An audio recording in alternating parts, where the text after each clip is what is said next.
माँ बाप के दिल में एक सपना पलता है, अपनी बेटी को हंसते खेलते देखना और एक दिन उसे अपने आंगन से विदा करना।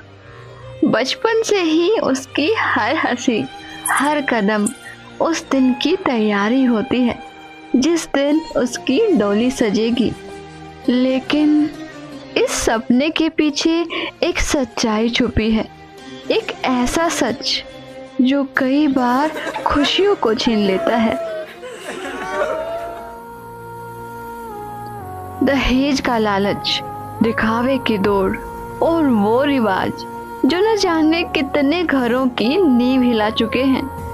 कितने ही माँ बाप अपनी पूरी जमा पूंजी, यहाँ तक कि कर्ज तक सिर्फ एक दिन के लिए लुटा देते हैं, कभी अपनी मर्जी से और कभी मजबूरी में। और कई बार शादी साथ निभाने का वादा नहीं बल्कि दहेज हड़पने की चाल बन जाती है।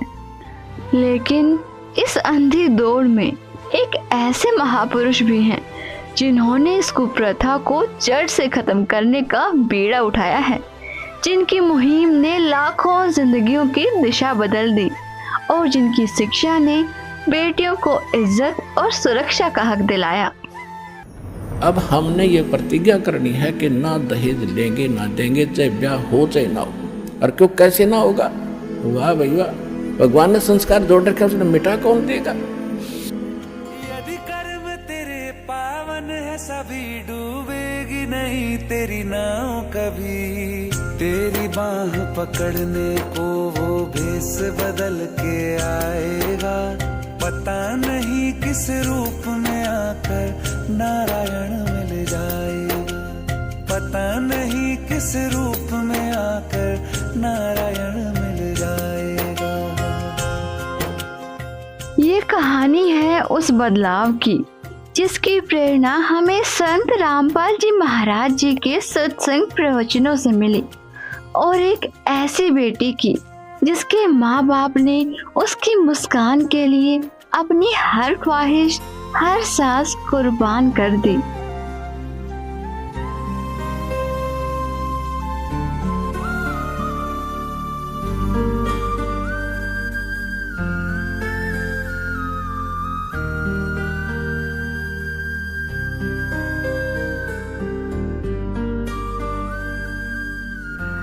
मेरी माँ अक्सर बताती थी, उस रात सब इंतजार कर रहे थे।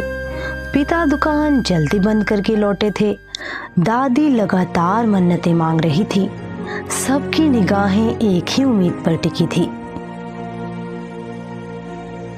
देख लेना, लड़का ही होगा।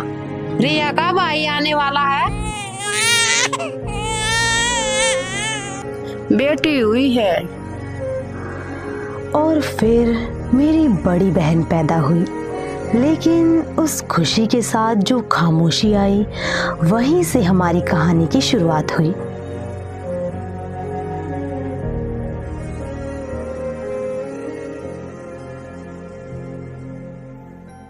देख भगवान, आपकी बार तो पोता ही देना।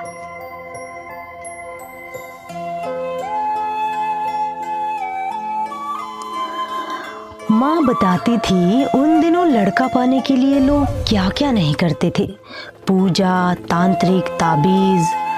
पर किस्मत के लिखे को कौन बदल सकता है?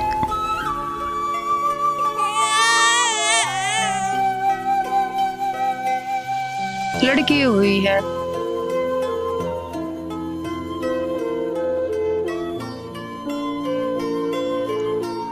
उस रात खुशियों की जो तैयारी थी वो सन्नाटे में बदल गई, और उसी सन्नाटे में मैंने पहली सांस ली, दूसरी बेटी बनकर। अब बेटी ने तो हम संतान भी नहीं मानते थे, ऐसी अनजान सोच बना दी हमारी। पुण्यात्मा, बेटा और बेटी में कोई अंतर नहीं। संस्कार आपको मिलेंगे चाहे कितने पैर पीट लो। देखना भाई साहब, मेरा तो लड़का ही होगा।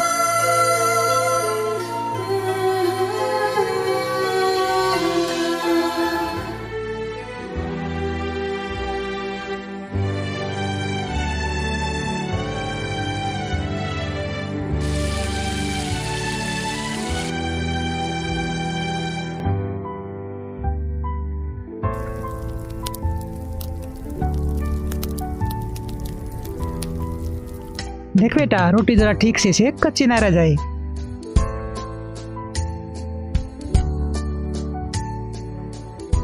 अपेक्षा, जा बेटा अपने पापा को पानी दे के आ।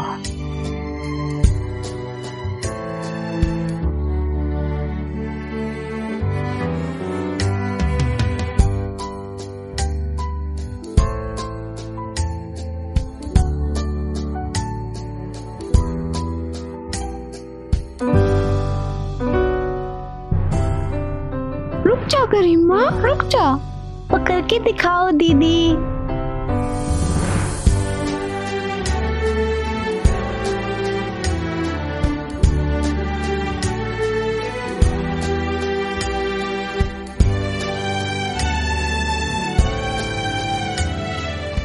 अपना ख्याल रखना, ज्यादा इधर उधर किसी से बात मत करना, और हाँ, खाना टाइम से खा लेना। हाँ हाँ दीदी, पता है मुझे।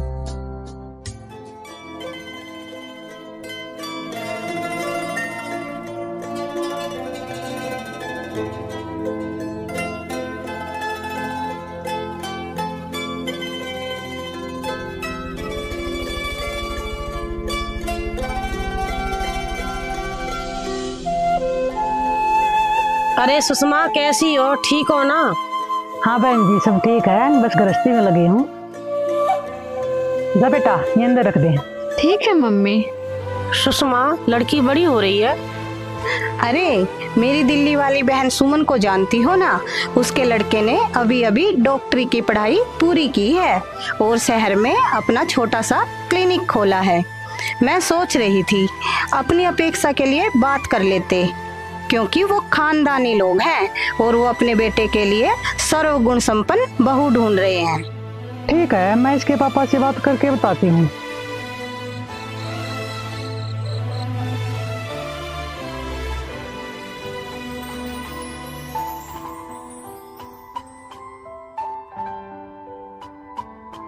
आज आने में बड़ी देरी कर दिया आपने। वो शादी का सीजन चल रहा है ना, दुकान पे काम बहुत था। गरिमा और अपेक्षा कहाँ है? सो गई हैं दोनों। अपेक्षा की तबीयत ठीक नहीं थी और गरिमा के ऑफिस में ज्यादा काम था, थक कर सो गई। वो साहिल की मम्मी मिली थी आज, अपेक्षा के रिश्ते के लिए बोल रही थी। अच्छा, लड़का डॉक्टर है। डॉक्टर है तो दहेज भी अच्छा ही देना पड़ेगा। पर हम इतना करेंगे कहाँ से? दूसरी बेटी भी तो है। बेटी खुश रहनी चाहिए, कुछ ना कुछ तो कर ही लेंगे।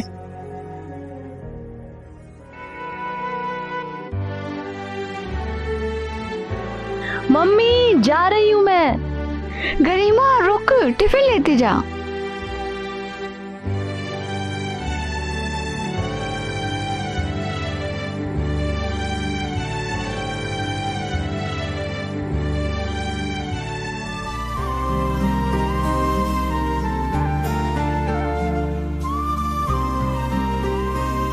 हे पलक, कैसी है तू?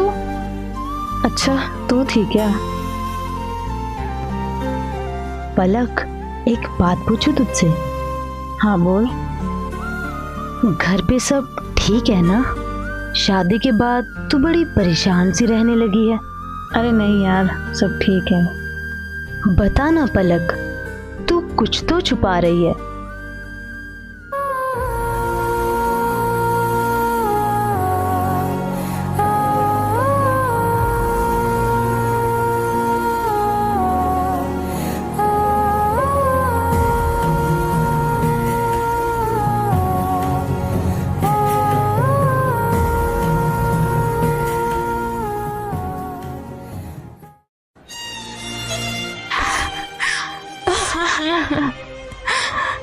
तूने अंकल आंटी को बताया? नहीं गरिमा, तू जानती है ना मम्मी पापा मुझसे कितना प्यार करते हैं। मेरी खुशी में ही उनकी खुशी है। अगर उन्हें ये सब पता चलेगा तो उनको बहुत तकलीफ होगी। अच्छा पलक, मुझे ये समझ नहीं आ रहा तुम ये सब क्यों सहन कर रही हो? अरे तुम इतनी पढ़ी लिखी हो, जॉब करती हो, तो क्यों बर्दाश्त कर रही हो ये सब? बस इसी उम्मीद में कि शायद आने वाला वक्त अच्छा होगा। मैं आशा करती हूँ कि ऐसा ही हो।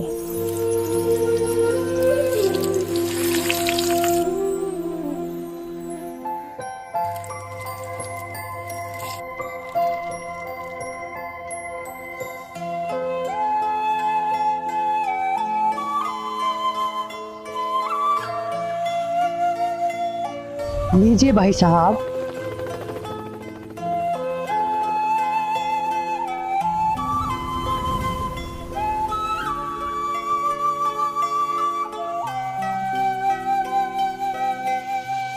नहीं नहीं बहन जी, बस।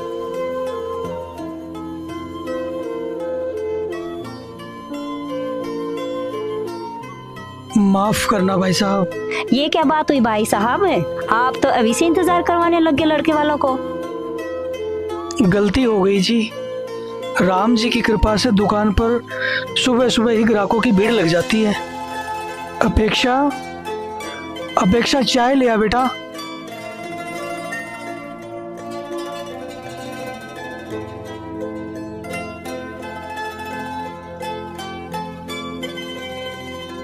वैसे क्या क्या सिखाया है आपने अपनी बेटी को? जी, ये सारा खाना अपेक्षा ने ही बनाया है। घर संभालना हो या पढ़ाई, हर चीज में अच्छी है हमारी बेटी। की बेटी तो हमें पसंद है। चलो अब कुछ लेने देने की बातें कर लेते हैं। आखिर आपकी बेटी के लिए तो मांग रहे हैं। हम अपनी हैसियत से ज्यादा ही देने की कोशिश करेंगे। तो चलिए भाई साहब, फिर शादी की तैयारियां शुरू कीजिए।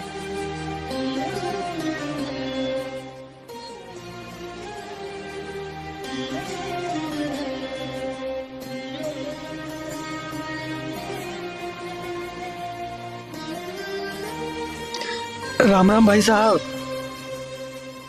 अच्छा, अपेक्षा बिटिया की शादी है क्या? हाँ भाई साहब, आपकी तरह थोड़ी ना समाज के सारे रीति रिवाज चुकरा कर अपने गुरुजी के कहने से रिया बिटिया की शादी बगैर दहेज के कर दी। बताइए भाई साहब, क्या आदर होगा उसका ससुराल में? अरे भाई, वो दुखी नहीं है, परमात्मा उसके साथ है। वो अपना भक्ति रूपी धन लेकर गई है। बस बस भाई साहब, ठीक है, रहने दो।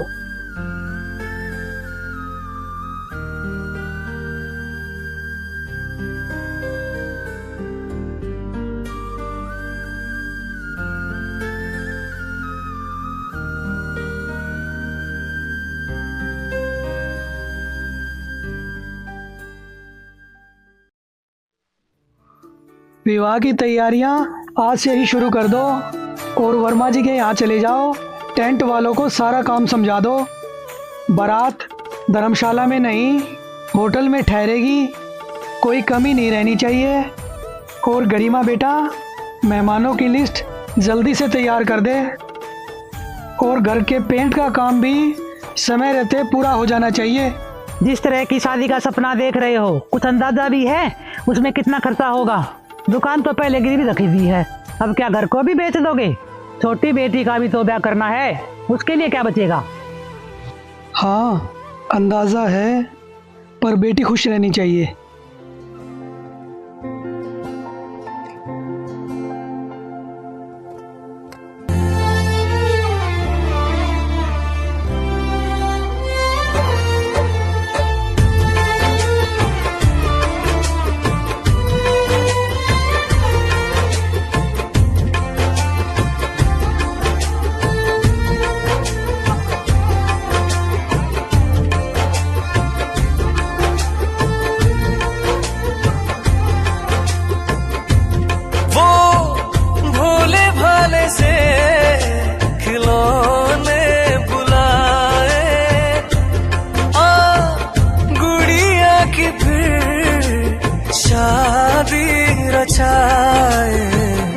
बचपन की बातें यादों में आए, बेफिक्रियों के मौसम बताए।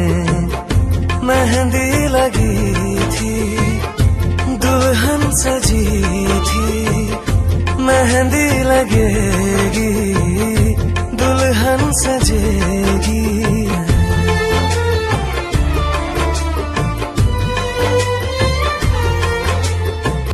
होश था ना कोई ना था ठिकाना, खेल थे सच सभी झूठ था जमाना, फर्क था ना कोई दूरी, रोने का हंसने का एक था बहाना, कागज पे चेहरा मेरा फिर से बना दे तू, चेहरे पे टेढ़ी मेढ़ी आंखें लगा दे तू।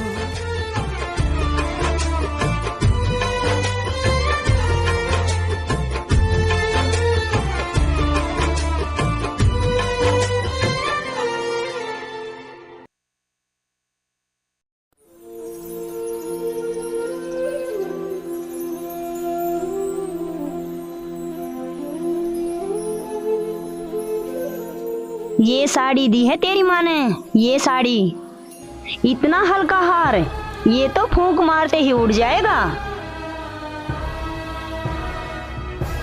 भूखे घर की यही सिखाया है तेरे माँ बाप ने।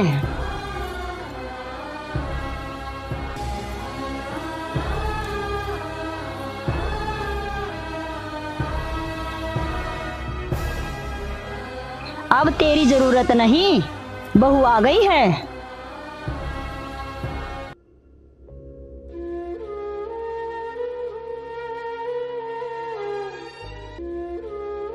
माँ, वैसे भाभी है तो सुंदर। शक्ल को डाल चूल्हे में, तू ये देख असली है या नकली। माँ जी, ये मेरी माँ के गहने हैं। बस यही गहने दिए तेरी माँ ने? नहीं माँ जी, और भी गहने दिए हैं।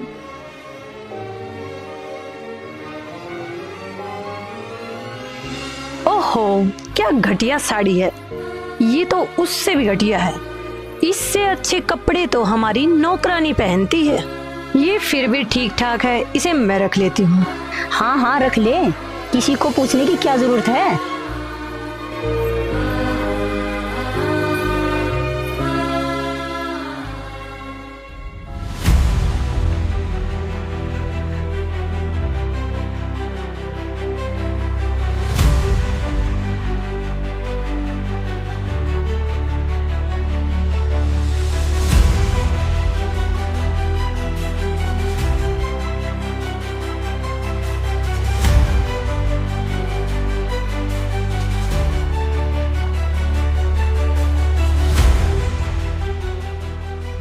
मैं तुझ पर कितनी आस लगाकर बैठी थी। तेरी शादी में लड़की वालों से fridge, washing machine, AC, 10 kilo सोना, 20 लाख नगद और एक बड़ी गाड़ी लूंगी। लेकिन हाय हाय, मेरी तो किस्मत ही फूटी है जो ऐसे भूखे घर की बहू मिली।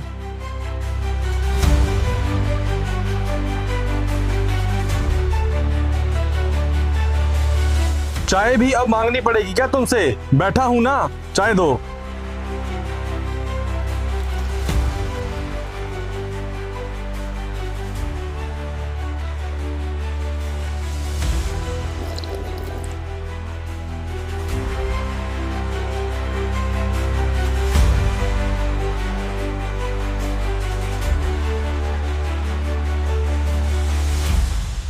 अच्छा सुन, अपने बाप को फोन कर और उनसे बोल 5 लाख रुपए चाहिए 2 दिन में। 5 लाख, सुना तुमने?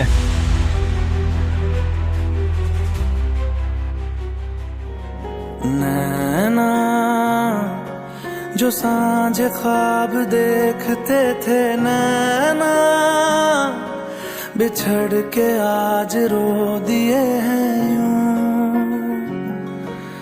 नैना जो मिल के रात जागते थे, नैना शहर में पल के नीचते हैं यूं। जुदा हुए कदम जिन्होंने ली थी ये कसम, मिलके चलेंगे हरदम, अब बांटते हैं ये गम।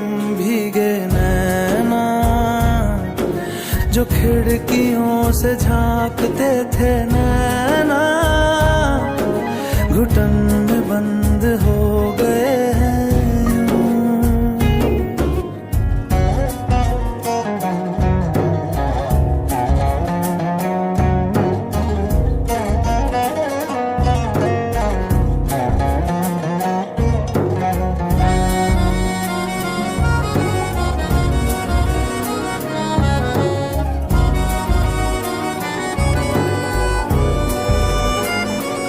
सांस हैरान है, मन परेशान है, हो रही सी क्यों रुआसा ये मेरी जान है।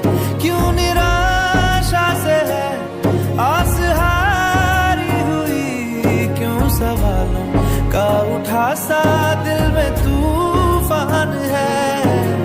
नैना थे आसमान के सितारे, नैना ग्रहण में आज टूटते हैं यूं।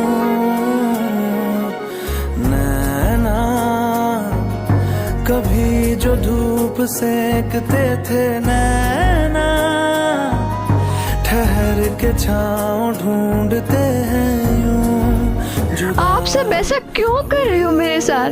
मेरे पापा कहाँ से लाएंगे इतना सब? तेरी इतनी हिम्मत कि तू पैसे नहीं लाएगी अपने बाप के यहाँ से? चलेंगे हरदम, अब बांटते हैं ये गम। भीगे नैना जो सांझे ख्वाब देखते थे, नैना बिछड़ के आज रो दिए हैं।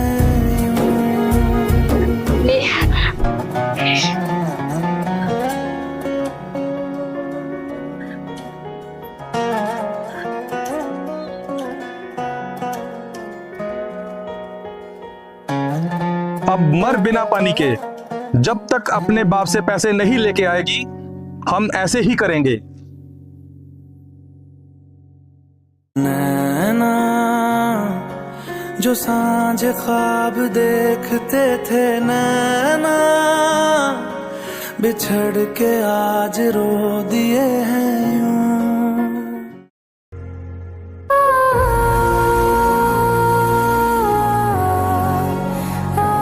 उठ महारानी उठ, काम तेरा बाप करेगा, चल काम कर। अरे आफत बन गई है ये लड़की। सोचा था दहेज लेके आएगी तो ऐश करेंगे, अब क्या करें माँ, ये तो मुसीबत बन गई है। हो गई गलती, अब तो क्या करूं? उल्टे फेरे ले लूं क्या इसके साथ? उल्टे फेरे लेने से नहीं, लेकिन सीधे फेरे लेने से तो सब ठीक हो जाएगा ना। मैं समझा नहीं माँ। मतलब ये कि मैं तेरी दूसरी शादी करवाऊंगी और ढेर सारा दहेज लूंगी। लेकिन माँ, अपेक्षा के रहते हुए कैसे? जब वो शादी में रहेगी तब ना।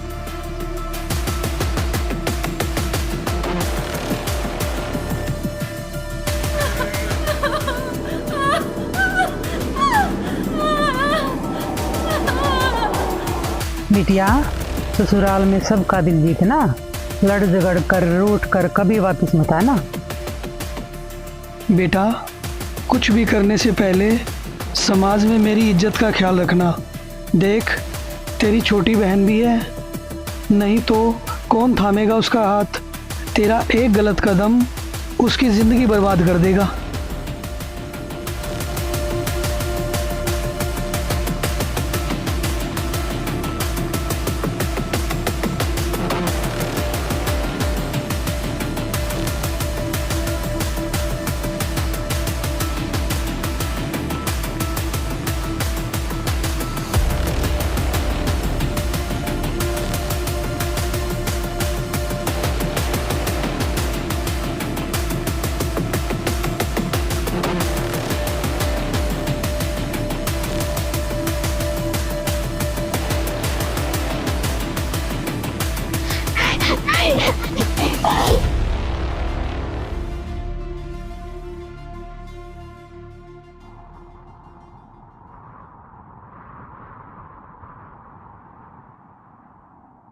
पापा चाय।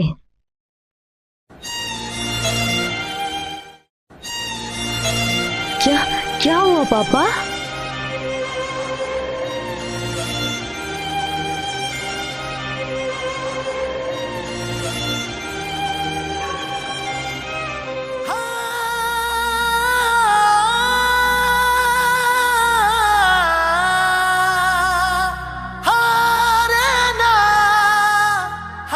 अपेक्षा, अपेक्षा बेटा।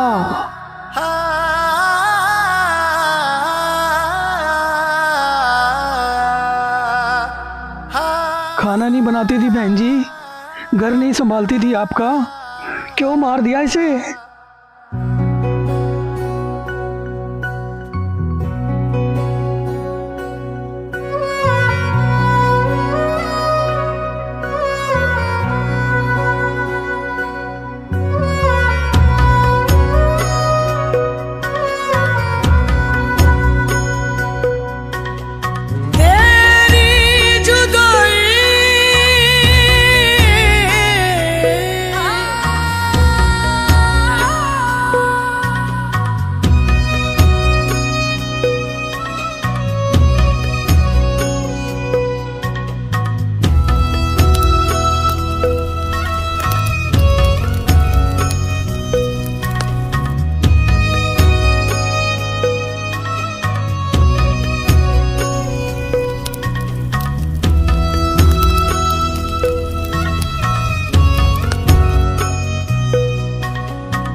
झांझर डाले मेहंदी लगाई, फूलों वाली झालर से डोली सजाई, लाडो तुझको होना तो था पराई, जाते जाते आंखों में आंसू ले आई,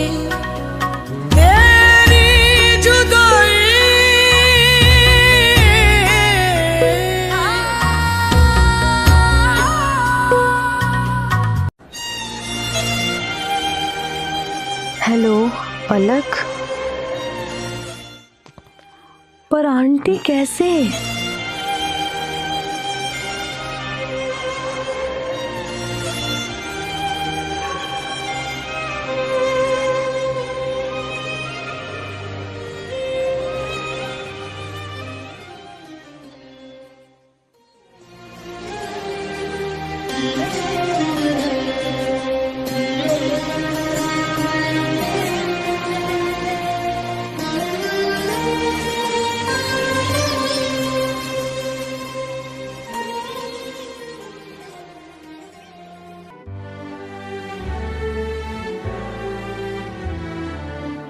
मुझे पता है तेरा दर्द कितना गहरा है, पर गरिमा टूटना मत, तुझे संभलना पड़ेगा। दीदी, हमें लगता था दहेज तो दे ही दिया है, अब उन्हें खुश रखेंगे, पर देखो उन्होंने अपेक्षा दीदी के साथ क्या किया।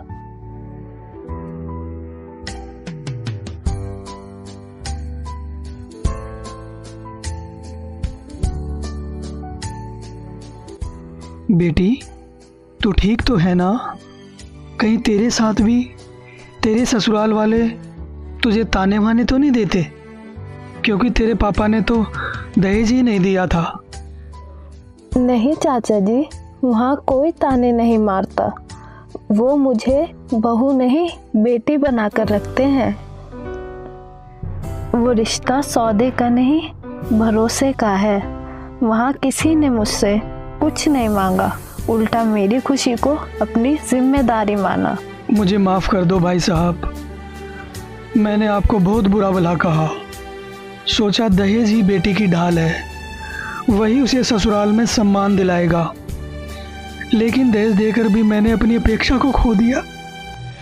पलक, अपेक्षा दीदी दोनों दहेज के लालचियों की शिकार बनी। मैंने सोचा था नौकरी करूंगी, पैसे कमाऊंगी, सब सही होगा। अब समझ आया ये तो ऐसा लालच है जो कभी खत्म नहीं होता।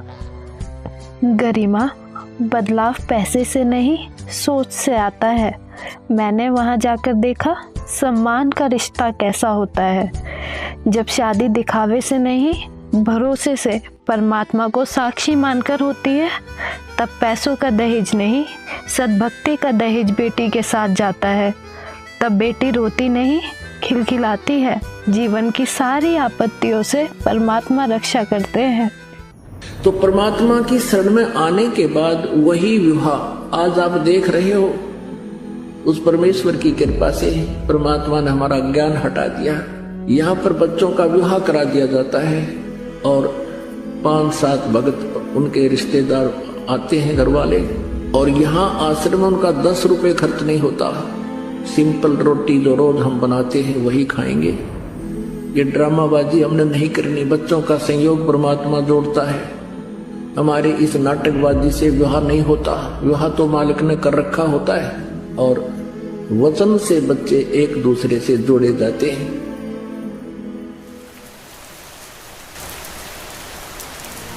दीदी के जाने के बाद जैसे मेरी जिंदगी का रंग ही उतर गया था। हर दिन सवाल पूछता था, क्यों, आखिर क्यों हमारे साथ ही ये सब हुआ।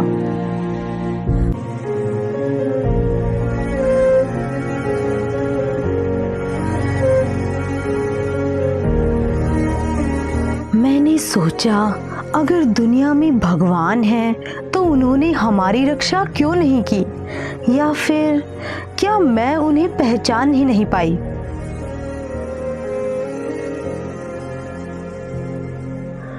उनकी बातों में कुछ तो था जो सीधे दिल को छू गया। ऐसा लगा जैसे कोई मेरे सवालों के जवाब जानता हो। पन्ना दर पन्ना मुझे लगा जैसे मेरे मन के ताले खुल रहे हैं और मुझे यकीन होने लगा कि संसार में अगर कोई पूर्ण संत है तो वो सिर्फ संत रामपाल जी महाराज हैं। पुण्यात्माओं, एक विशेष बात ध्यान रखा करो, क्योंकि हम सत्संग में आते हैं जिसका असर भी होना चाहिए। ये बातें कहने सुन की नहीं है, ये कर पाड़न की है। बेटी का ब्याह लाख रुपया ला दे तो भी ब्याह होना है, और भाई 10-20 हजार में काम चला दे वो भी ब्याह ही होना है। विवाह ही करना है हमने। इन बकवादों को छोड़ के सिंपल से ढंग से अपना बच्चों को की शादी कर देनी चाहिए। हेलो रिया दीदी।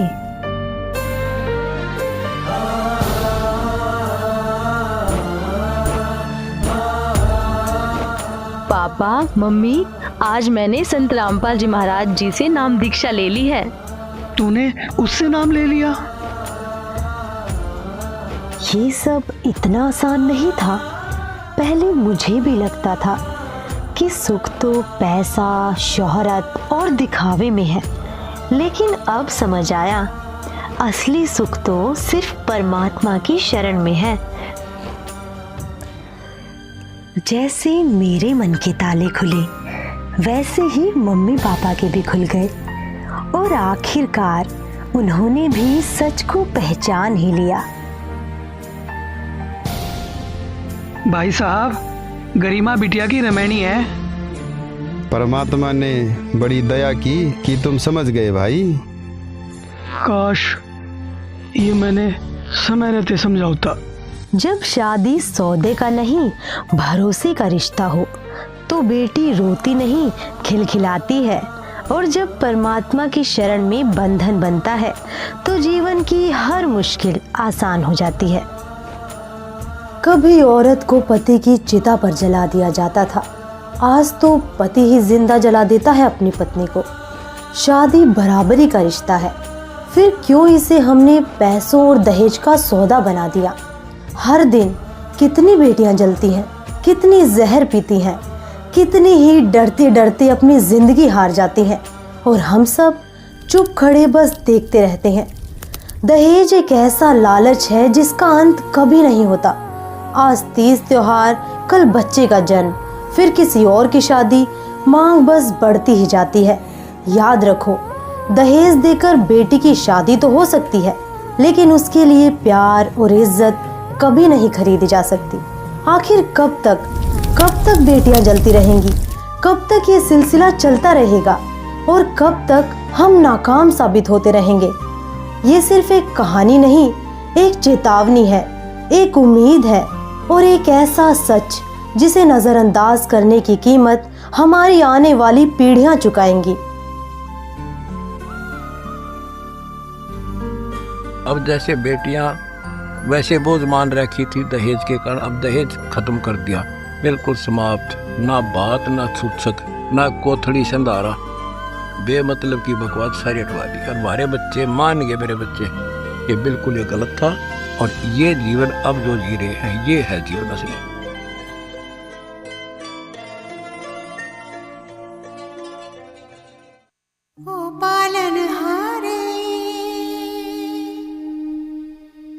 निर्गुण अनारे, निर्गुण अनारे,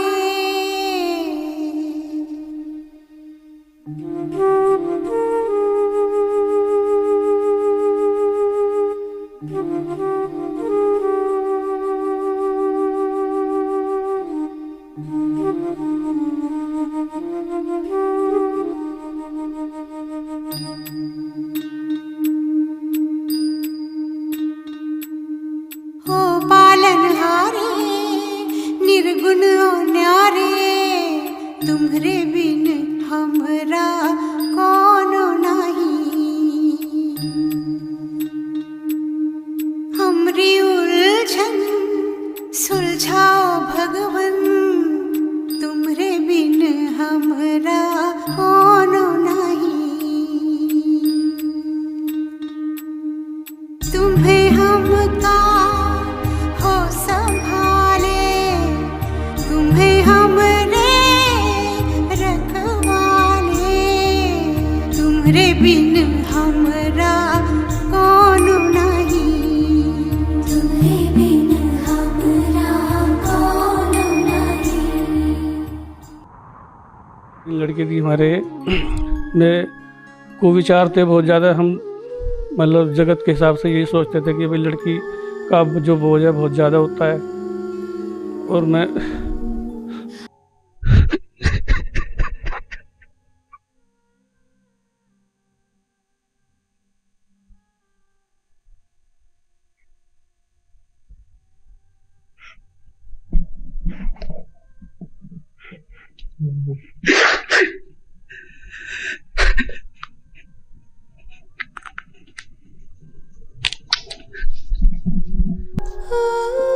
सर्दी में गरीब आदमी यही सोचता था कहाँ से इनकी शादी करूंगा। रात दिन चिंता बनी रहती थी यही। लेकिन जैसे ही मैं गुरुजी की शरण में आया, संत रामपाल जी महाराज की, मुझे पता लगा कि यहाँ पे बिना दहेज के शादी होती है। मुझे थोड़ी हिम्मत सी मिली। मैंने सोचा भाई चलो ये समस्या तो यहाँ पे गुरुजी की वजह से ठीक हो जाएंगी, बाकी परमात्मा जाने। धीरे धीरे मैंने एक बेटी की शादी करी। पहले बेटी की करी, बिना दहेज के करी। जो हमारे घर में वो लड़की आई है वो भी संस्कारी है, उन्होंने भी नाम ले रखा है सभी ने। और फिर हमने अपनी बेटी की शादी करी, वो भी भगत में करी हमने, वो भी संस्कारी हैं, सारे पढ़े लिखे परिवार हैं, अच्छा है।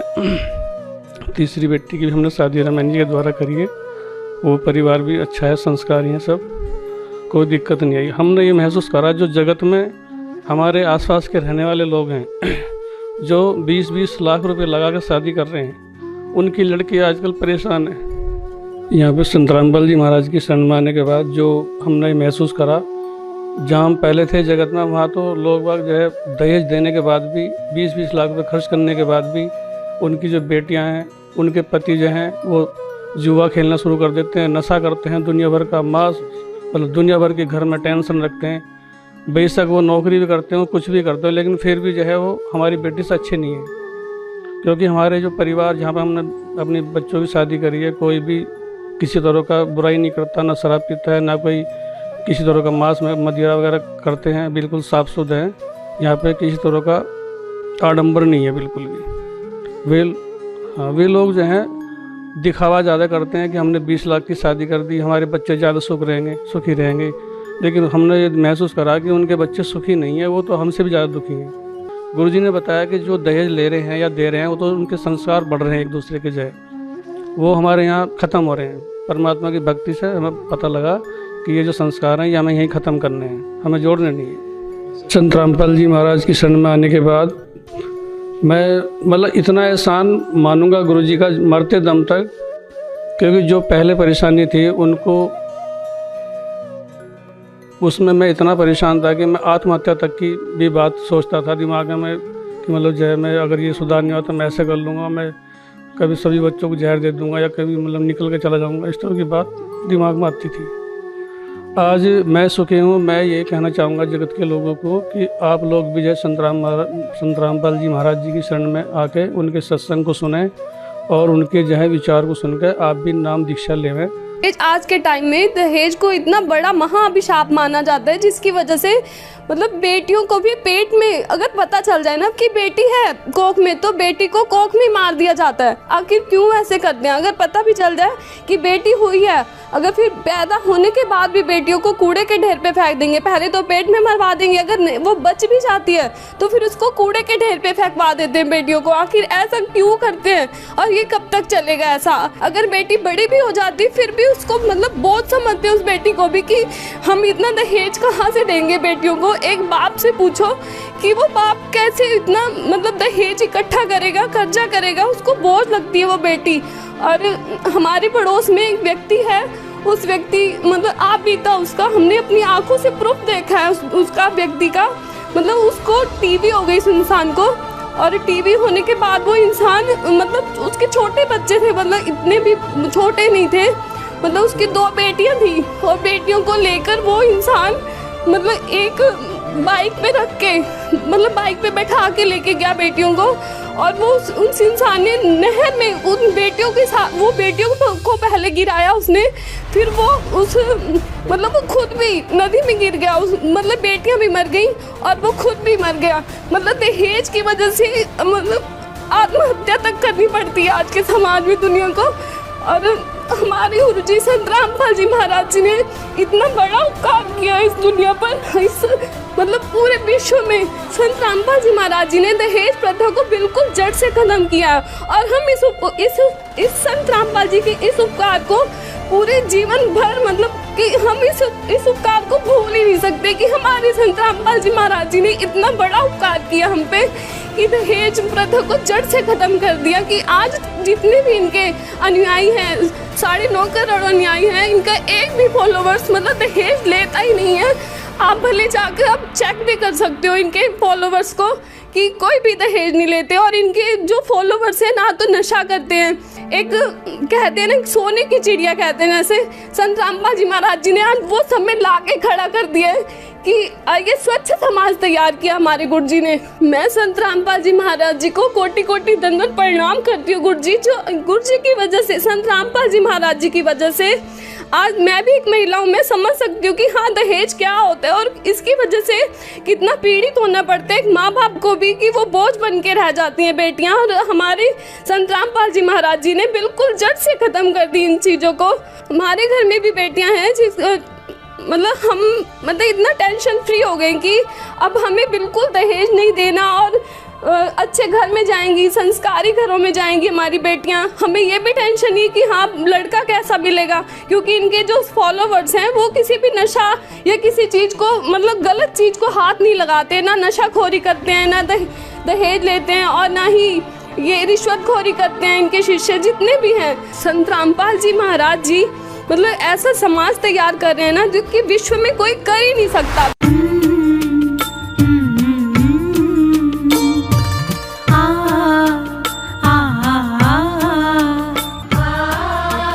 जीवन तुमने दिया है, संभालोगे तुम। आशा हमें है, विश्वास है, हर मुश्किल से विधाता निकालोगे तुम। जीवन तुमने दिया है, संभालोगे तुम। आशा हमें है, विश्वास है, हर मुश्किल से विधाता निकालोगे तुम। जीवन तुमने दिया है संभालोगे तुम।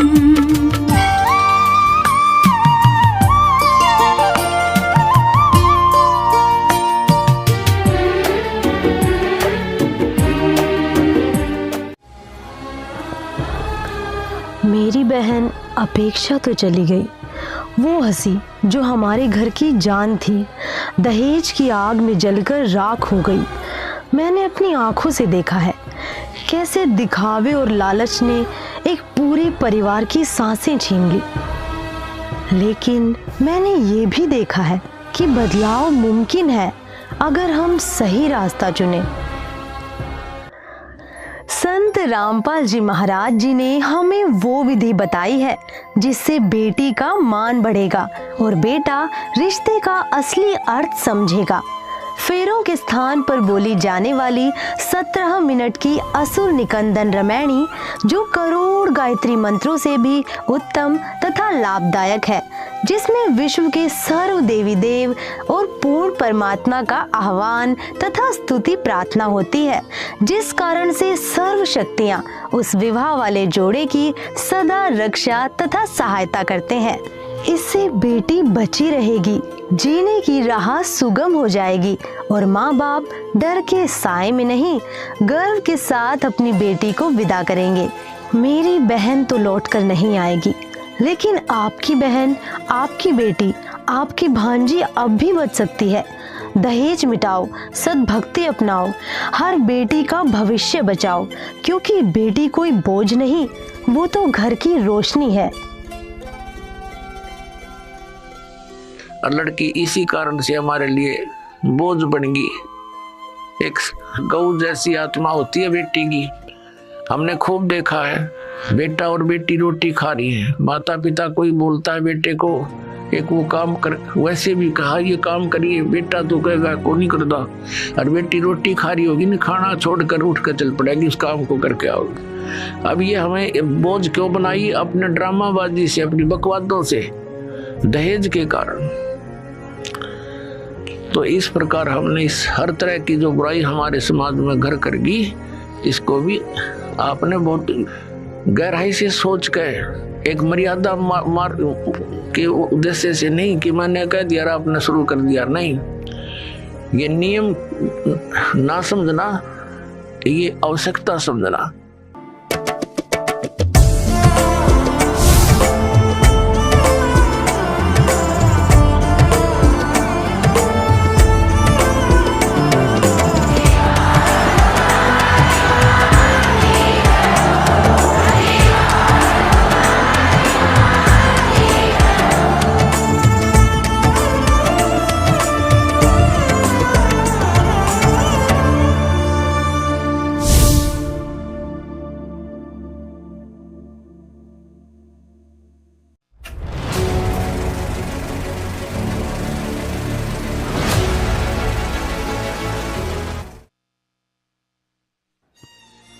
हर माँ बाप के दिल में एक सपना पलता है, अपनी बेटी को हंसते खेलते देखना और एक दिन उसे अपने आंगन से विदा करना। बचपन से ही उसकी हर हंसी, हर कदम उस दिन की तैयारी होती है जिस दिन उसकी डोली सजेगी। लेकिन इस सपने के पीछे एक सच्चाई छुपी है, एक ऐसा सच जो कई बार खुशियों को छीन लेता है। दहेज का लालच, दिखावे की दौड़ और वो रिवाज जो न जाने कितने घरों की नींव हिला चुके हैं। कितने ही माँ बाप अपनी पूरी जमा पूंजी, यहाँ तक कि कर्ज तक सिर्फ एक दिन के लिए लुटा देते हैं, कभी अपनी मर्जी से और कभी मजबूरी में। और कई बार शादी साथ निभाने का वादा नहीं, बल्कि दहेज हड़पने की चाल बन जाती है। लेकिन इस अंधी दौड़ में एक ऐसे महापुरुष भी हैं जिन्होंने इस कुप्रथा को जड़ से खत्म करने का बीड़ा उठाया है, जिनकी मुहिम ने लाखों जिंदगियों की दिशा बदल दी और जिनकी शिक्षा ने बेटियों को इज्जत और सुरक्षा का हक दिलाया। अब हमने ये प्रतिज्ञा करनी है कि ना दहेज लेंगे ना देंगे, चाहे ब्याह हो चाहे ना हो। और क्यों कैसे ना होगा? वाह भाई वाह, भगवान ने संस्कार जोड़ रखे, उसने मिटा कौन देगा? यदि कर्म तेरे पावन है सभी, डूबेगी नहीं तेरी नाव कभी। तेरी बाह पकड़ने को वो भेष बदल के आएगा, पता नहीं किस रूप में आकर नारायण मिल जाएगा। पता नहीं किस रूप में आकर नारायण मिल जाएगा। ये कहानी है उस बदलाव की जिसकी प्रेरणा हमें संत रामपाल जी महाराज जी के सत्संग प्रवचनों से मिली, और एक ऐसी बेटी की जिसके माँ बाप ने उसकी मुस्कान के लिए अपनी हर ख्वाहिश, हर सांस कुर्बान कर दी।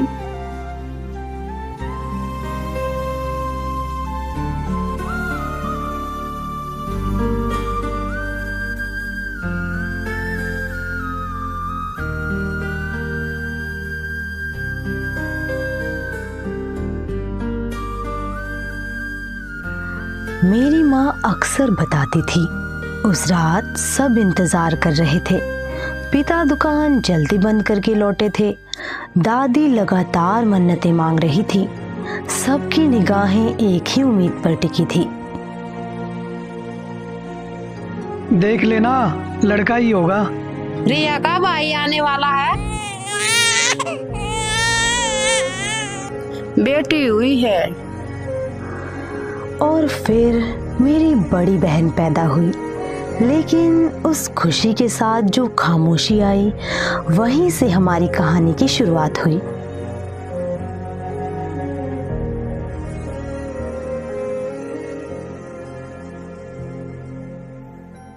देख भगवान, अब की बार तो पोता ही देना।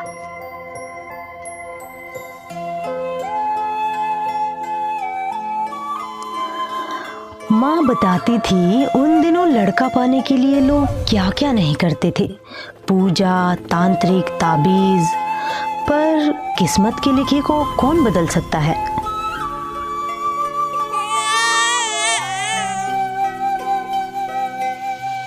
लड़की हुई है।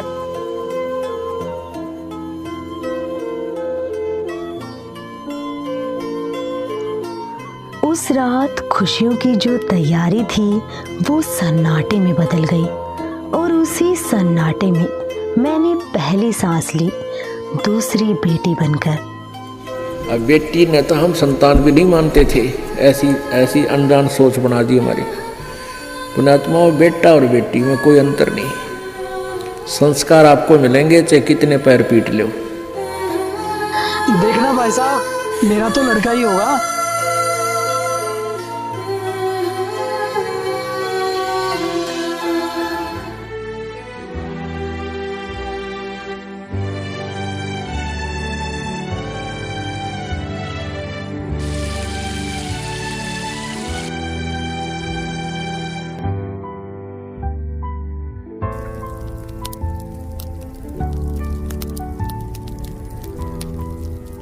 देख बेटा, रोटी जरा ठीक से सेक, कच्ची ना रह जाए।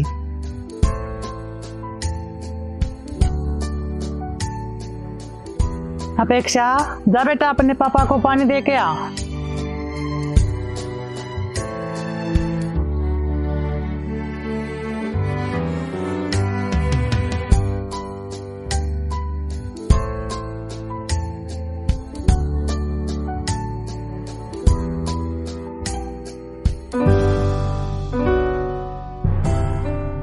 रुक जा करीमा, रुक जा। पकड़ के दिखाओ दीदी।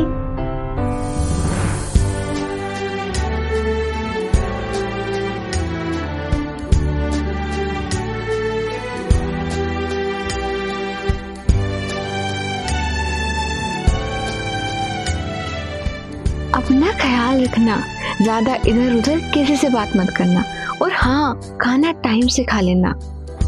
हाँ हाँ दीदी, पता है मुझे।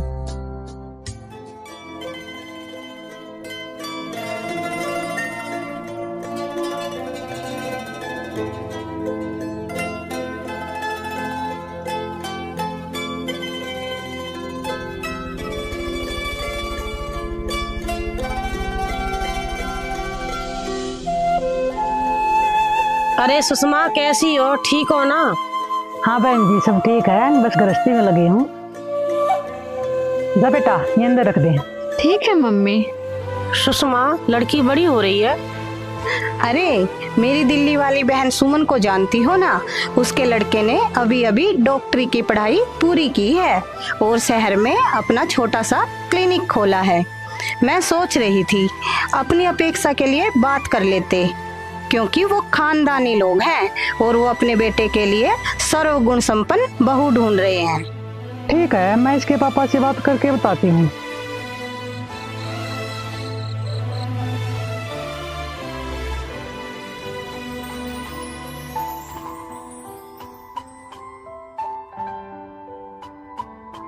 आज आने में बड़ी देरी कर दिया आपने।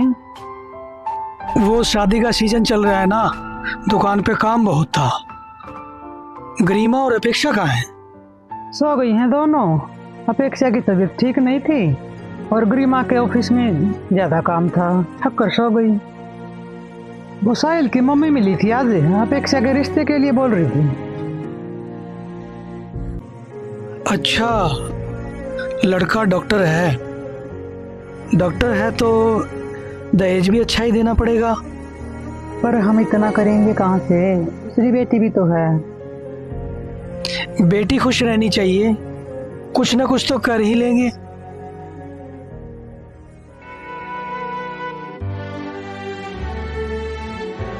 मम्मी, जा रही हूँ मैं। गरिमा रुक, टिफिन लेती जा।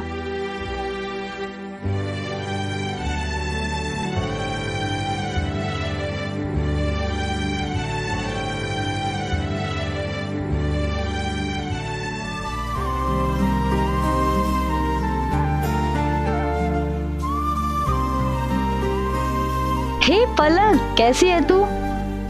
अच्छा, तू ठीक है? पलक, एक बात पूछूं तुझसे? हाँ बोल। घर पे सब ठीक है ना? शादी के बाद तू बड़ी परेशान सी रहने लगी है। अरे नहीं यार, सब ठीक है। बता ना पलक, तू कुछ तो छुपा रही है।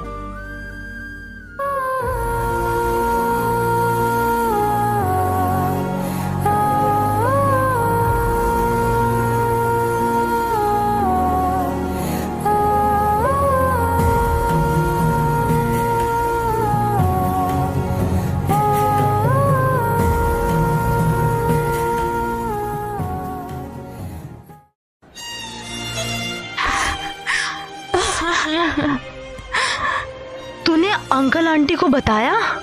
नहीं गरिमा, तू जानती है ना मम्मी पापा मुझसे कितना प्यार करते हैं।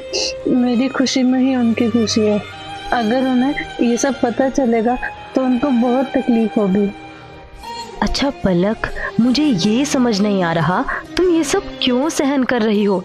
अरे तुम इतनी पढ़ी लिखी हो, जॉब करती हो, तो क्यों बर्दाश्त कर रही हो ये सब? बस इसी उम्मीद में कि शायद आने वाला वक्त अच्छा होगा। मैं आशा करती हूँ कि ऐसा ही हो।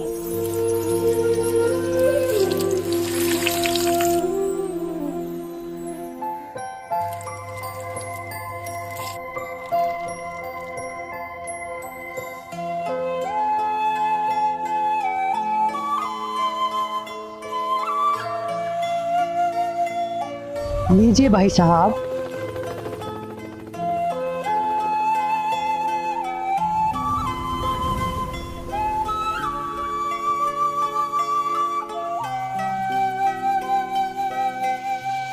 नहीं नहीं बहन जी, बस।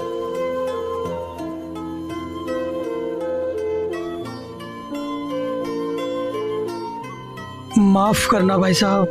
ये क्या बात हुई भाई साहब? आप तो अभी से इंतजार करवाने लग गए लड़के वालों को। गलती हो गई जी। राम जी की कृपा से दुकान पर सुबह सुबह ही ग्राहकों की भीड़ लग जाती है। अपेक्षा चाय ले आ बेटा।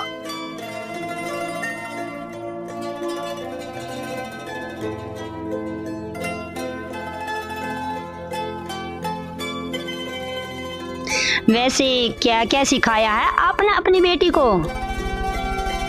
जी, ये सारा खाना अपेक्षा ने ही बनाया है। घर संभालना हो या पढ़ाई, हर चीज में अच्छी है हमारी बेटी। कि बेटी तो हमें पसंद है। चलो अब कुछ लेने देने की बातें कर लेते हैं। आखिर आपकी बेटी के लिए तो मांग रहे हैं। हम अपनी हैसियत से ज्यादा ही देने की कोशिश करेंगे। तो चलिए भाई साहब, फिर शादी की तैयारियां शुरू कीजिए।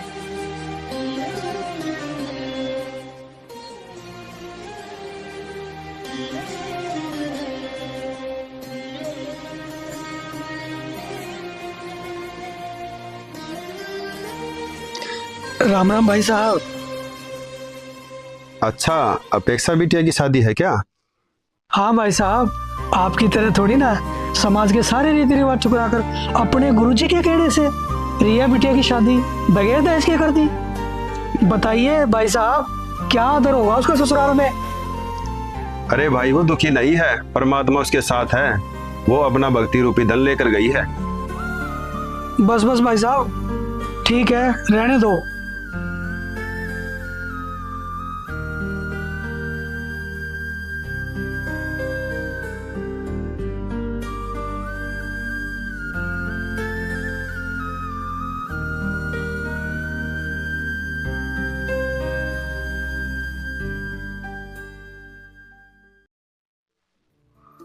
विवाह की तैयारियां आज से ही शुरू कर दो और वर्मा जी के यहाँ चले जाओ। टेंट वालों को सारा काम समझा दो। बारात धर्मशाला में नहीं, होटल में ठहरेगी। कोई कमी नहीं रहनी चाहिए। और गरिमा बेटा, मेहमानों की लिस्ट जल्दी से तैयार कर दे। और घर के पेंट का काम भी समय रहते पूरा हो जाना चाहिए। जिस तरह की शादी का सपना देख रहे हो, कुछ अंदाजा भी है उसमें कितना खर्चा होगा? दुकान तो पहले गिरवी रखी हुई है, अब क्या घर को भी बेच दोगे? छोटी बेटी का भी तो ब्याह करना है, उसके लिए क्या बचेगा? हाँ, अंदाजा है, पर बेटी खुश रहनी चाहिए।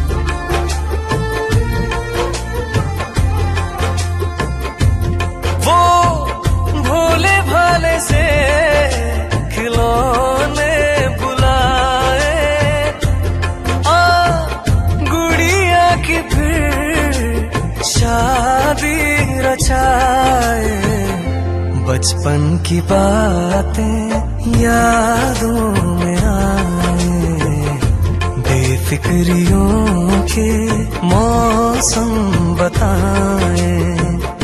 मेहंदी लगी थी, दुल्हन सजी थी, मेहंदी लगेगी, दुल्हन सजेगी।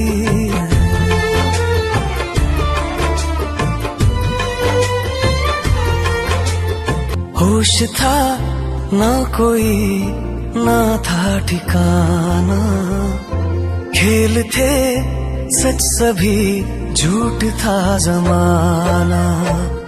फर्क था ना कोई दूरी, रोने का हंसने का एक था बहाना। कागज पे चेहरा मेरा फिर से बना दे तू, चेहरे पे टेढ़ी मेढ़ी आंखें लगा दे तू।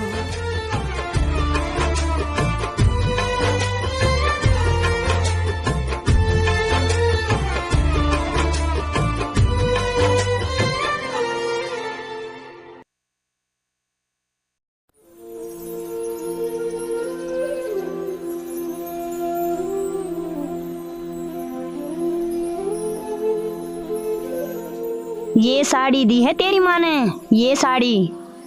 इतना हल्का हार, ये तो फूंक मारते ही उड़ जाएगा। भूखे घर की यही सिखाया है तेरे माँ बाप ने।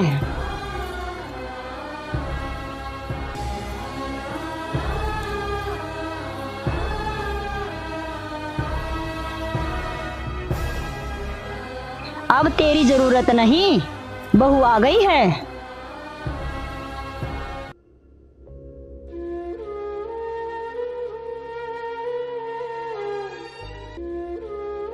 माँ, वैसे भाभी है तो सुंदर। शक्ल को डाल चूल्हे में, तू ये देख असली है या नकली। माँ जी, ये मेरी माँ के गहने हैं। बस यही गहने दिए तेरी माँ ने? नहीं माँ जी, और भी गहने लिए हैं।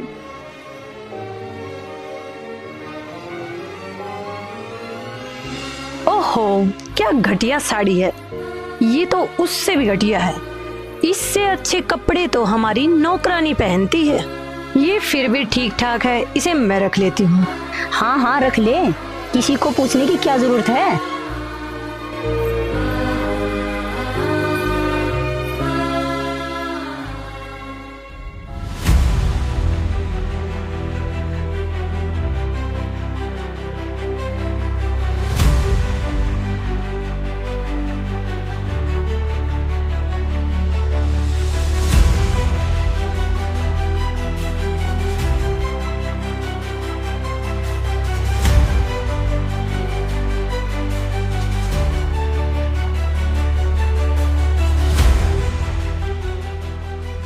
मैं तुझ पर कितनी आस लगाकर बैठी थी। तेरी शादी में लड़की वालों से fridge, washing machine, AC, 10 kilo सोना, 20 लाख नगद और एक बड़ी गाड़ी लूंगी। लेकिन हाय हाय, मेरी तो किस्मत ही फूटी है जो ऐसे भूखे घर की बहू मिली।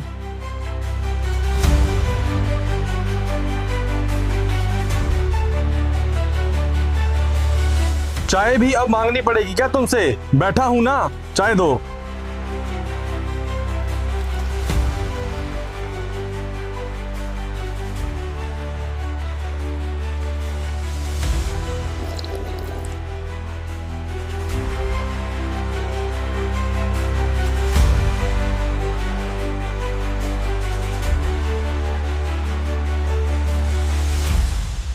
अच्छा सुन, अपने बाप को फोन कर और उनसे बोल 5 लाख रुपए चाहिए 2 दिन में।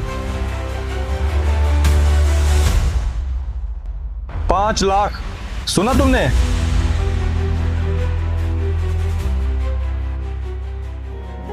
नैना जो सांझ ख्वाब देखते थे, नैना बिछड़ के आज रो दिए हैं यूं। नैना जो मिल के रात जागते थे, नैना शहर में पल के मीचते हैं यूं। जुदा हुए कदम जिन्होंने ली थी ये कसम, मिलके चलेंगे हरदम, अब बांटते हैं ये गम। भीगे नैना जो खिड़कियों से झांकते थे, नैना घुटन में बंद हो गए हैं।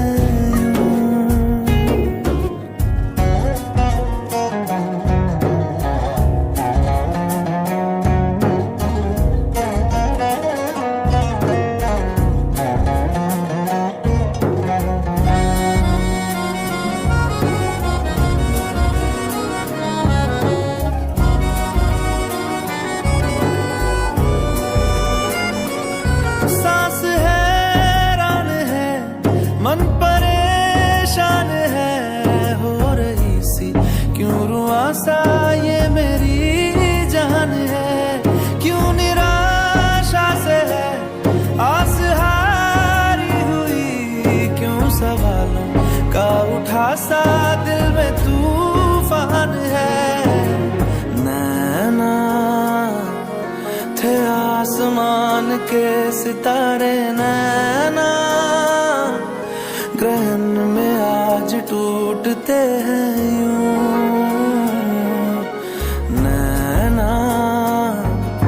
कभी जो धूप सेकते थे, नैना ठहर के छाँव ढूंढते हैं यूं। आप सब ऐसा क्यों कर रहे हो मेरे साथ? मेरे पापा कहाँ से लाएंगे इतना सब?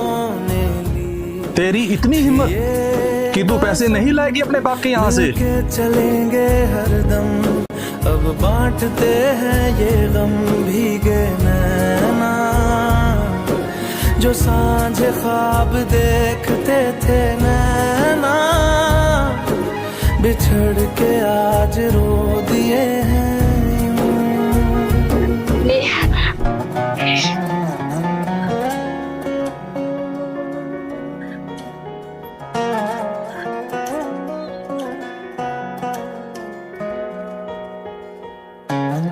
अब मर बिना पानी के, जब तक अपने बाप से पैसे नहीं लेके आएगी हम ऐसे ही करेंगे। नैना जो सांझ ख्वाब देखते थे नैना, बिछड़ के आज रो दिए हैं यूं।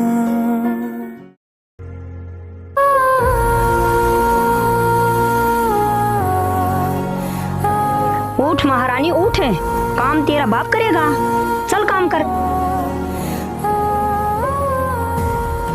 अरे आफत बन गई है ये लड़की, सोचा था दहेज लेके आएगी तो ऐश करेंगे, अब क्या करें माँ, ये तो मुसीबत बन गई है। हो गई गलती, अब तो क्या करूं, उल्टे फेरे ले लूं क्या इसके साथ? उल्टे फेरे लेने से नहीं, लेकिन सीधे फेरे लेने से तो सब ठीक हो जाएगा ना। मैं समझा नहीं माँ। मतलब ये कि मैं तेरी दूसरी शादी करवाऊंगी और ढेर सारा दहेज लूंगी। लेकिन माँ, अपेक्षा के रहते हुए कैसे? जब वो शादी में रहेगी तब ना।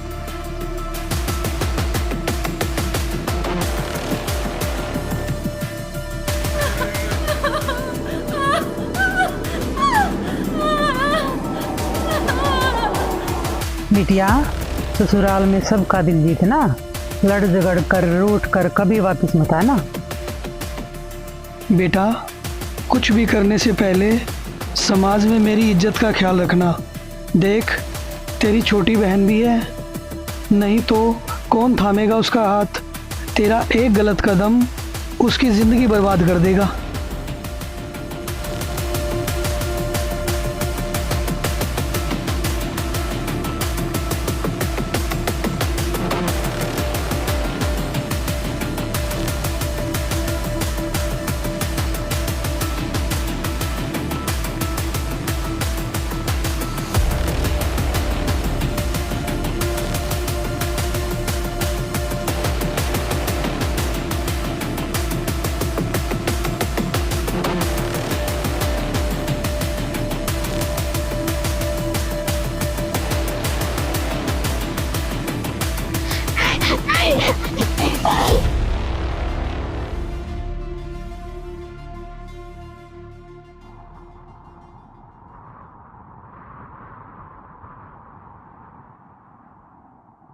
पापा चाय।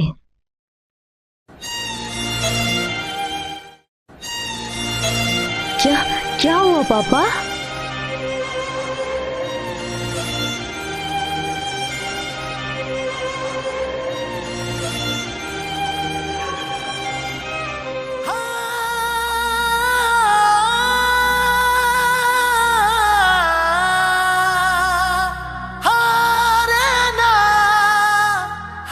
अपेक्षा, अपेक्षा बेटा,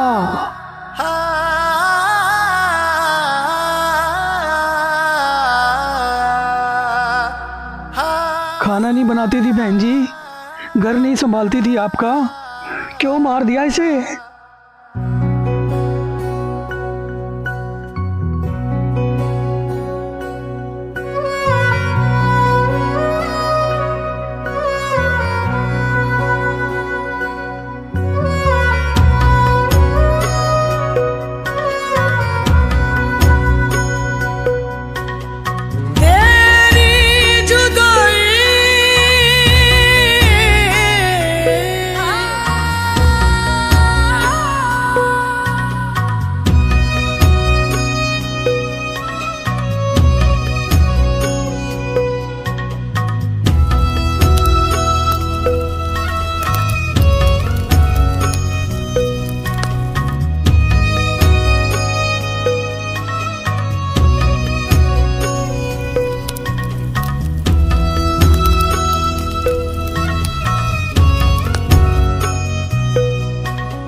पलक,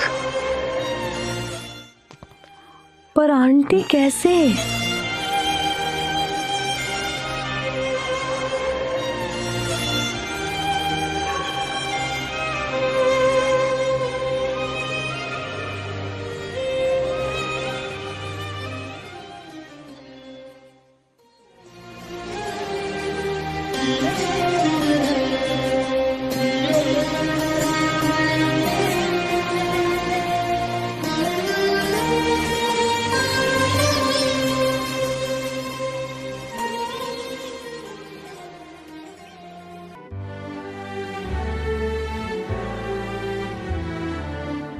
मुझे पता है तेरा दर्द कितना गहरा है, पर गरिमा टूटना मत, तुझे संभलना पड़ेगा।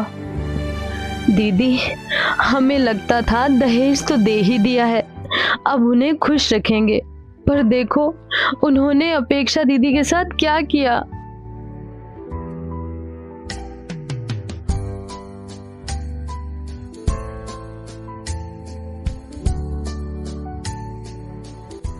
बेटी, तू ठीक तो है ना? कहीं तेरे साथ भी तेरे ससुराल वाले तुझे ताने माने तो नहीं देते? क्योंकि तेरे पापा ने तो दहेज ही नहीं दिया था। नहीं चाचा जी, वहाँ कोई ताने नहीं मारता, वो मुझे बहू नहीं बेटी बनाकर रखते हैं। वो रिश्ता सौदे का नहीं भरोसे का है। वहाँ किसी ने मुझसे कुछ नहीं मांगा, उल्टा मेरी खुशी को अपनी जिम्मेदारी माना। मुझे माफ़ कर दो भाई साहब, मैंने आपको बहुत बुरा भला कहा। सोचा दहेज ही बेटी की ढाल है, वही उसे ससुराल में सम्मान दिलाएगा, लेकिन दहेज देकर भी मैंने अपनी अपेक्षा को खो दिया। पलक, अपेक्षा दीदी दोनों दहेज के लालचियों की शिकार बनी।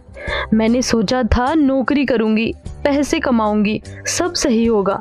अब समझ आया ये तो ऐसा लालच है जो कभी खत्म नहीं होता।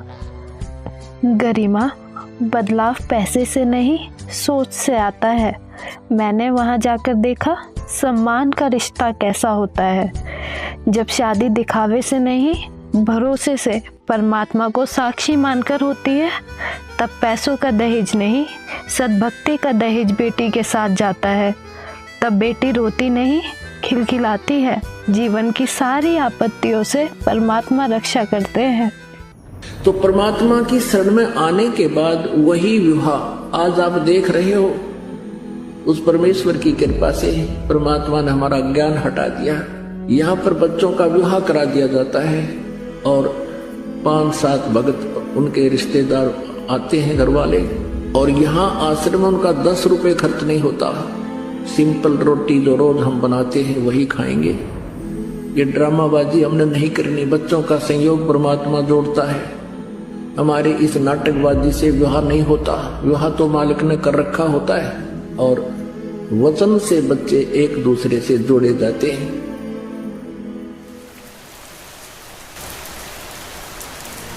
दीदी के जाने के बाद जैसे मेरी जिंदगी का रंग ही उतर गया था। हर दिन सवाल पूछता था, क्यों, आखिर क्यों हमारे साथ ही ये सब हुआ।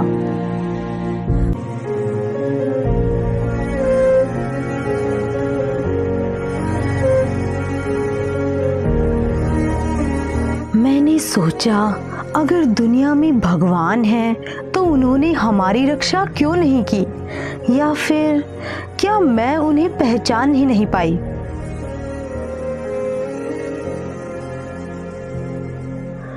उनकी बातों में कुछ तो था जो सीधे दिल को छू गया। ऐसा लगा जैसे कोई मेरे सवालों के जवाब जानता हो। पन्ना दर पन्ना मुझे लगा जैसे मेरे मन के ताले खुल रहे हैं और मुझे यकीन होने लगा कि इस संसार में अगर कोई पूर्ण संत है तो वो सिर्फ संत रामपाल जी महाराज हैं। पुण्यात्माओं, एक विशेष बात ध्यान रखा करो, क्योंकि हम सत्संग में आते हैं जिसका असर भी होना चाहिए। ये बातें कहन सुन की नहीं है, ये कर पाड़न की है। बेटी का ब्याह लाख रुपया ला दे तब भी ब्याह होना है, और भाई 10-20 हजार में काम चला दे वो भी ब्याह ही होना है, विवाह ही करना है। हमने इन बकवादों को छोड़ के सिंपल से ढंग से अपना बच्चों को की शादी कर देनी चाहिए। हेलो रिया दीदी,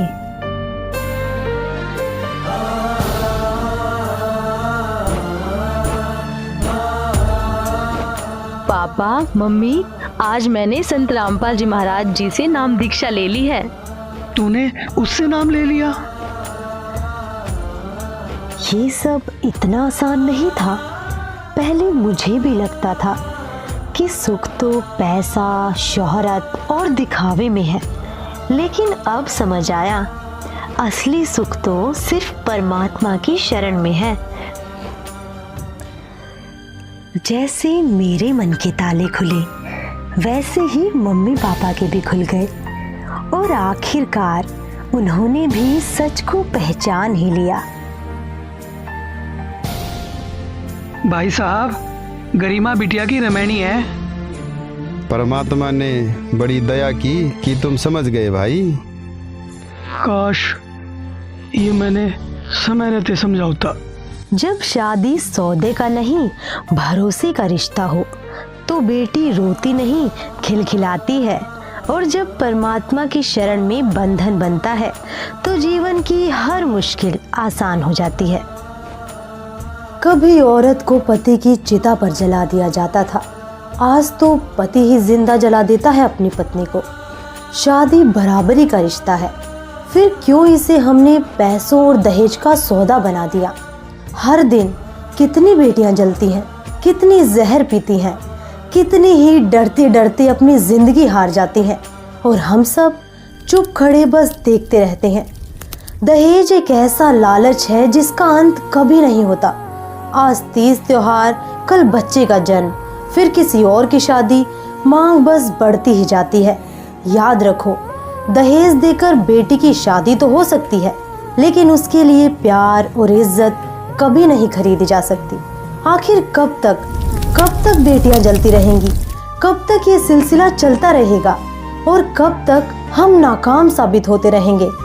ये सिर्फ एक कहानी नहीं, एक चेतावनी है, एक उम्मीद है, और एक ऐसा सच जिसे नजरअंदाज करने की कीमत हमारी आने वाली पीढ़ियां चुकाएंगी।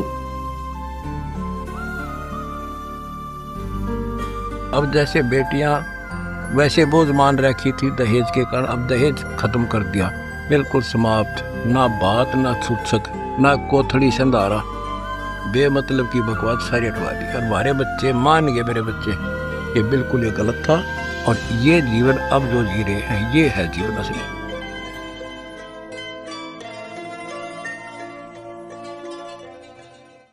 ओ पालनहारे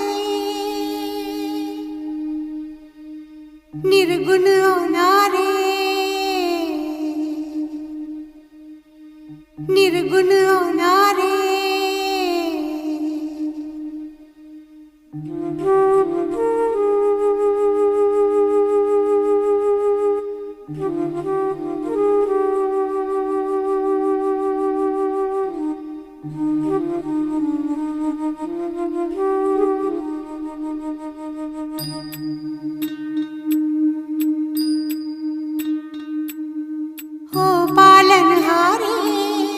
निर्गुण न्यारे, तुम्हरे बिन हमरा कौनो नहीं।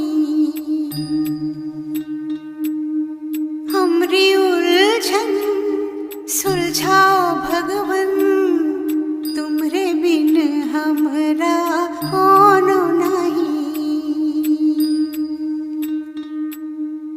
तुम्हें हमका हो संभाले, तुम्हें हमरे रखवाले, तुम्हरे बिन हमरा कौनो नहीं। तुम्हरे बिन हमरा कौनो नहीं। लड़के की हमारे में कुविचार थे बहुत ज़्यादा। हम मतलब जगत के हिसाब से यही सोचते थे कि भाई लड़की का जो बोझ है बहुत ज़्यादा होता है। और मैं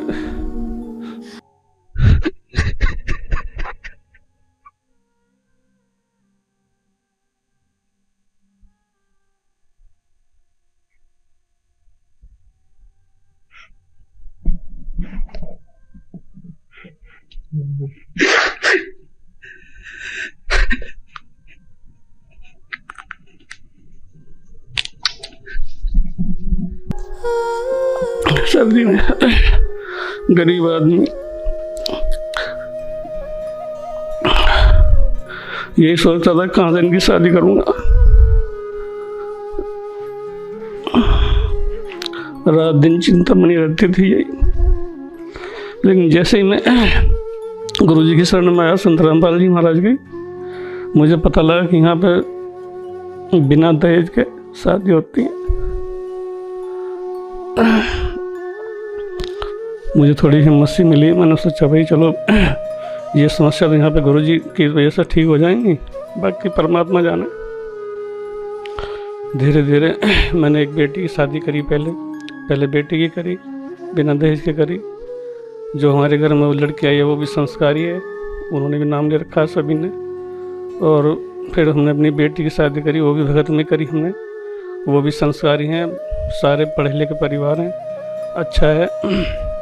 तीसरी बेटी की भी हमने शादी रामायण जी के द्वारा करी है, वो परिवार भी अच्छा है, संस्कारी हैं सब, कोई दिक्कत नहीं आई। हमने ये महसूस करा जो जगत में हमारे आसपास के रहने वाले लोग हैं जो 20-20 लाख रुपए लगा कर शादी कर रहे हैं, उनकी लड़की आजकल परेशान है। यहाँ पे संत रामपाल जी महाराज की शरण में आने के बाद जो हमने महसूस करा, जहाँ हम पहले थे जगत में, वहाँ तो लोग बाग जो है दहेज देने के बाद भी 20-20 लाख रुपए खर्च करने के बाद भी उनकी जो बेटियाँ हैं, उनके पति जो हैं वो जुआ खेलना शुरू कर देते हैं, नशा करते हैं, दुनिया भर का मांस, मतलब दुनिया भर के घर में टेंशन रखते हैं। बेशक वो नौकरी भी करते हो, कुछ भी करते हो, लेकिन फिर भी जो है वो हमारी बेटी से अच्छे नहीं है। क्योंकि हमारे जो परिवार जहाँ पर हमने अपने बच्चों की शादी करी है, कोई भी किसी तरह का बुराई नहीं करता, ना शराब पीता है, ना कोई किसी तरह का मांस में मदिरा वगैरह करते हैं, बिल्कुल साफ सुथरे हैं। यहाँ पे किसी तरह का आडंबर नहीं है बिल्कुल भी। वे लोग जो हैं दिखावा ज़्यादा करते हैं कि हमने 20 लाख की शादी कर दी, हमारे बच्चे ज़्यादा सुखी रहेंगे। लेकिन हमने ये महसूस करा कि उनके बच्चे सुखी नहीं है, वो तो हमसे भी ज़्यादा दुखी हैं। गुरुजी ने बताया कि जो दहेज ले रहे हैं या दे रहे हैं, वो तो उनके संस्कार बढ़ रहे हैं एक दूसरे के जय, वो हमारे यहाँ ख़त्म हो रहे हैं। परमात्मा की भक्ति से हमें पता लगा कि ये जो संस्कार हैं ये हमें यहीं ख़त्म करने हैं, हमें जोड़ने नहीं है। संत रामपाल जी महाराज की शरण में आने के बाद मैं मतलब इतना एहसान मानूंगा गुरुजी का मरते दम तक, क्योंकि जो पहले परेशानी थी उनको, उसमें मैं इतना परेशान था कि मैं आत्महत्या तक की भी बात सोचता था दिमाग में कि मतलब जो है मैं अगर ये सुधार नहीं हुआ तो मैं ऐसे कर लूँगा, मैं कभी सभी बच्चों को जहर दे दूँगा या कभी मतलब निकल के चला जाऊँगा, इस तरह की बात दिमाग में आती थी। आज मैं सुखी हूँ। मैं ये कहना चाहूँगा जगत के लोगों को कि आप लोग भी जय संत रामपाल जी महाराज जी की शरण में आके उनके सत्संग को सुने और उनके जो है विचार को सुनकर आप भी नाम दीक्षा लेवें। आज के टाइम में दहेज को इतना बड़ा महाअभिशाप माना जाता है, जिसकी वजह से मतलब बेटियों को भी पेट में अगर पता चल जाए ना कि बेटी है कोख में, तो बेटी को कोख में मार दिया जाता है। आखिर क्यों ऐसे करते हैं? अगर पता भी चल जाए कि बेटी हुई है, अगर फिर पैदा होने के बाद भी बेटियों को कूड़े के ढेर पे फेंक देंगे। पहले तो पेट में मरवा देंगे, अगर वो बच भी जाती है तो फिर उसको कूड़े के ढेर पे फेंकवा देते हैं बेटियों को। आखिर ऐसा क्यों करते हैं और ये कब तक चलेगा ऐसा? अगर बेटी बड़ी भी हो जाती फिर भी उसको मतलब बहुत समझते हैं उस बेटी को भी कि हम इतना दहेज कहाँ से देंगे बेटियों को। एक बाप से पूछो कि वो बाप कैसे इतना मतलब दहेज इकट्ठा करेगा, कर्जा करेगा, उसको बोझ लगती है वो बेटी। और हमारे पड़ोस में एक व्यक्ति है, उस व्यक्ति मतलब आप बीता उसका, हमने अपनी आंखों से प्रूफ देखा है उसका व्यक्ति का, मतलब उसको टीबी हो गई उस इंसान को। और टीबी होने के बाद वो इंसान मतलब उसके छोटे बच्चे थे, मतलब इतने भी छोटे नहीं थे, मतलब उसकी 2 बेटियां थी और बेटियों को लेकर वो इंसान मतलब एक बाइक पे रख के मतलब बाइक पे बैठा के लेके गया बेटियों को और वो उस इंसान ने नहर में उन बेटियों के साथ, वो बेटियों को पहले गिराया उसने, फिर वो उस मतलब वो खुद भी नदी में गिर गया, उस मतलब बेटियां भी मर गई और वो खुद भी मर गया। मतलब दहेज की वजह से मतलब आत्महत्या तक करनी पड़ती है आज के समाज में, दुनिया को। और हमारे गुरुजी संत रामपाल जी महाराज जी ने इतना बड़ा उपकार किया इस दुनिया पर, इस मतलब पूरे विश्व में। संत रामपाल जी महाराज जी ने दहेज प्रथा को बिल्कुल जड़ से खत्म किया और हम इस संत रामपाल जी के इस उपकार को पूरे जीवन भर मतलब कि हम इस उपकार को भूल ही नहीं सकते कि हमारे संत रामपाल जी महाराज जी ने इतना बड़ा उपकार किया हम पे कि दहेज प्रथा को जड़ से खत्म कर दिया। कि आज जितने भी इनके अनुयायी हैं, 9.5 करोड़ अनुयायी हैं, इनका एक भी फॉलोवर्स मतलब दहेज लेता ही नहीं है। आप भले जाकर आप चेक भी कर सकते हो इनके फॉलोवर्स को कि कोई भी दहेज नहीं लेते। और इनके जो फॉलोवर्स हैं ना तो नशा करते हैं, एक कहते हैं ना सोने की चिड़िया कहते हैं, जैसे संत रामपाल जी महाराज जी ने आज वो सब में ला के खड़ा कर दिया कि ये स्वच्छ समाज तैयार किया हमारे गुरु जी ने। मैं संत रामपाल जी महाराज जी को कोटि कोटि दंडवत प्रणाम करती हूँ। गुरु जी की वजह से, संत रामपाल जी महाराज जी की वजह से आज मैं भी एक महिला हूँ, मैं समझ सकती हूँ कि हाँ दहेज क्या होता है और इसकी वजह से कितना पीड़ित होना पड़ता है एक माँ बाप को भी कि वो बोझ बन के रह जाती हैं बेटियाँ। और हमारे संत रामपाल जी महाराज जी ने बिल्कुल जड़ से ख़त्म कर दी इन चीज़ों को। हमारे घर में भी बेटियाँ हैं मतलब हम मतलब इतना टेंशन फ्री हो गए कि अब हमें बिल्कुल दहेज नहीं देना और अच्छे घर में जाएंगी, संस्कारी घरों में जाएंगी हमारी बेटियां। हमें ये भी टेंशन नहीं कि हाँ लड़का कैसा मिलेगा, क्योंकि इनके जो फॉलोवर्स हैं वो किसी भी नशा या किसी चीज़ को मतलब गलत चीज़ को हाथ नहीं लगाते, ना नशाखोरी करते हैं, ना दहेज लेते हैं और ना ही ये रिश्वतखोरी करते हैं। इनके शिष्य जितने भी हैं, संत रामपाल जी महाराज जी मतलब ऐसा समाज तैयार कर रहे हैं ना जो कि विश्व में कोई कर ही नहीं सकता।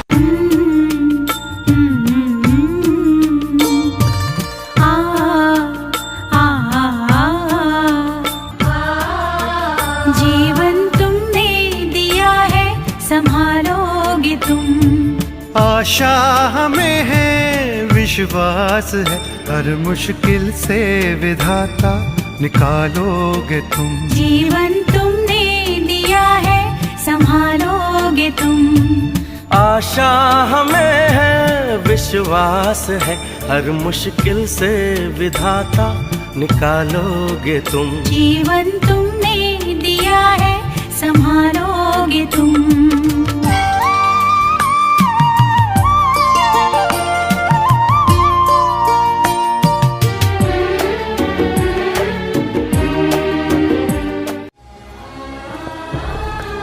मेरी बहन अपेक्षा तो चली गई, वो हंसी जो हमारे घर की जान थी दहेज की आग में जलकर राख हो गई।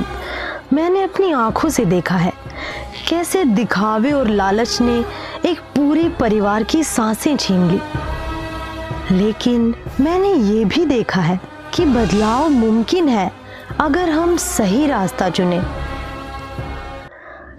संत रामपाल जी महाराज जी ने हमें वो विधि बताई है जिससे बेटी का मान बढ़ेगा और बेटा रिश्ते का असली अर्थ समझेगा।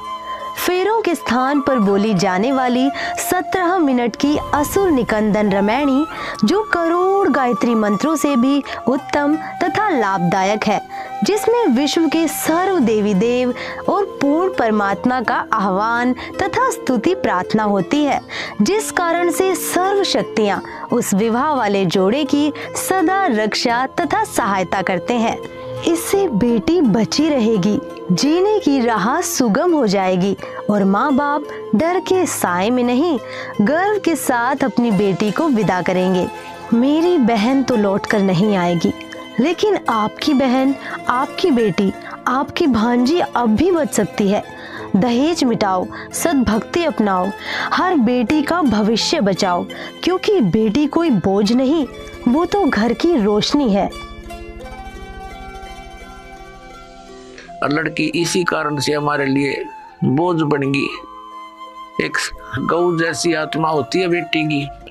हमने खूब देखा है, बेटा और बेटी रोटी खा रही है, माता पिता कोई बोलता है बेटे को एक वो काम कर, वैसे भी कहा ये काम करिए, बेटा तो कहेगा को नहीं करता, और बेटी रोटी खा रही होगी ना, खाना छोड़कर उठ कर चल पड़ेगी उस काम को करके आओगी। अब ये हमें बोझ क्यों बनाई? अपने ड्रामाबाजी से, अपनी बकवादों से, दहेज के कारण। तो इस प्रकार हमने इस हर तरह की जो बुराई हमारे समाज में घर कर गई, इसको भी आपने बहुत गहराई से सोच कर, एक मर्यादा मार के उद्देश्य से नहीं कि मैंने कह दिया आपने शुरू कर दिया, नहीं, ये नियम ना समझना, ये आवश्यकता समझना।